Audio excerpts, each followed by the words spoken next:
Senator Portman. Thank you, Mr. Chairman. And Mr. Secretary, thank you for being here again, for your service. I just have to make a quick comment on my colleagues' comments. The way to do it is to increase economic growth, and that's one of the serious challenges that we have, and I want to talk to you a little about that. Because Treasury plays a big role in economic assumptions, and because economic assumptions play a key role in what these budget numbers really mean, a year ago at the same hearing, I asked you about your numbers, saying that I thought that they were too rosy and that it had a big impact on what your deficit reduction claims were. I noted that the private sector estimates represented by the blue chip forecast were more pessimistic than yours. Your answer at the time, I think, was to say, well, Portman, you were budget director 5 years ago, and you did the same thing, and I was kind of shocked you answered. No, I don't think I said that. Well, you did. So I went back and looked, because I didn't know at the time. We did follow blue chip, FYI.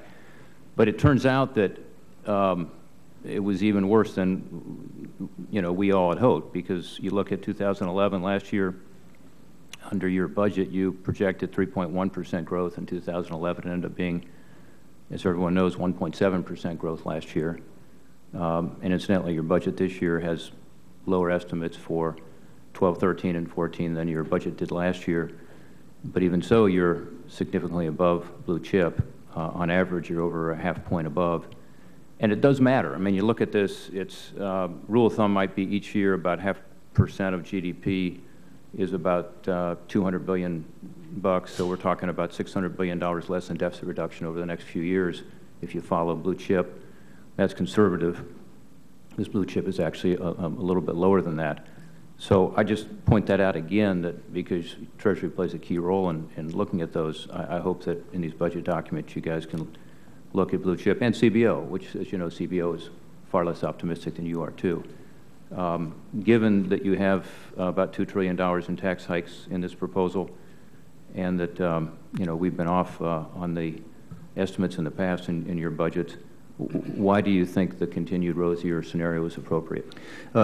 You're absolutely right that we are somewhat above blue chip. You're also right that growth was weaker in 11 than we forecast, and it was weaker for the reasons I said. We had probably a substantial oil shock, the Japan disaster, and Europe not anticipated at that time, and goes to what Senator Sessions said. It just reminds us how uncertain these things are. I think that you got to be very careful that when we budget on realistically conservative assumptions about the future growth, inflation, interest rates. We've tried to do that, but again, one of the great strengths of our country is, it'll be CBO's things that govern in this broad context.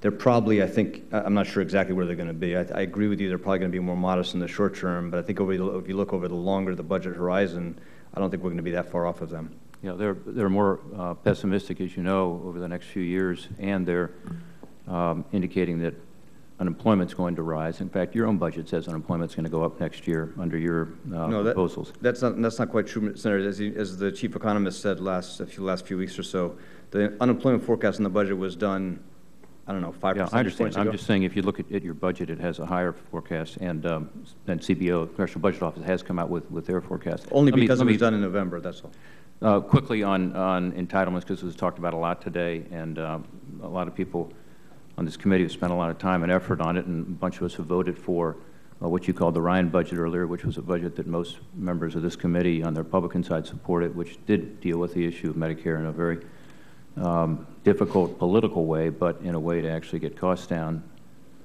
through competition and through dealing with the unsustainability of a fee-for-service third-party payer system.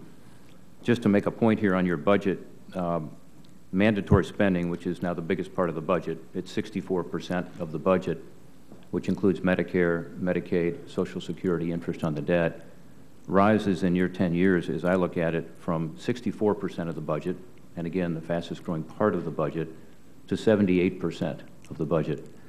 So when my colleague from Vermont talks about slashing, we are crowding out, obviously, the rest of the budget increasingly by not taking on this issue. And you don't touch Social Security. Medicare, you do have some means testing on the beneficiary side, but it happens, interestingly, after the next presidential term. And again, the growth is 64 to 78%. But Senator, just on that one thing, just saying, in the Republican budget that was passed by many or supported by many of you last year, none of the Medicare changes hit within the 10-year window. That's correct. You wouldn't know that. And there are no Social Security reforms in that budget. Yeah. But let me be clear. If the administration were to put a Medicare reform proposal in the budget and say that it's not going to affect those who are currently 55, therefore it would occur in the 11th year, I'm sure that you'd get a lot of support from this side of the aisle. Certainly you would from me. And I think you would agree that that was a politically difficult but an important step forward. That's what we're looking for. We do propose $350 billion of Medicare and Medicaid changes within this budget window. Yeah, and that is, again, the means testing I applaud you for. I think it's appropriate. I think there are ways you can do more there, which I'm happy to talk to you about. But the rest of it all comes out of the provider side, as you know. Final question. On comprehensive tax reform, you've talked about the need for lowering rates, broadening the base. Can you talk about why you think that's so important, particularly with regard to corporate tax reform? Okay, I think in general on both sides it's true that you have a more efficient system, better for growth, fairness, simplicity, if you lower rates, broaden the base.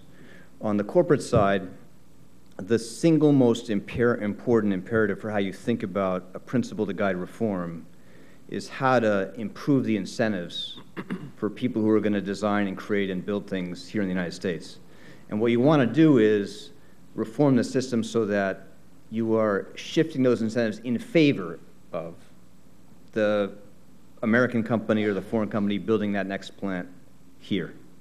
That requires lowering the rate. It requires cleaning up a bunch of the less efficient distortions in the current tax code. And it's going to require some changes on the international side, too, so we're not encouraging people at the margin to build that next plant or shift their investment income outside the United States. Thank you, Senator.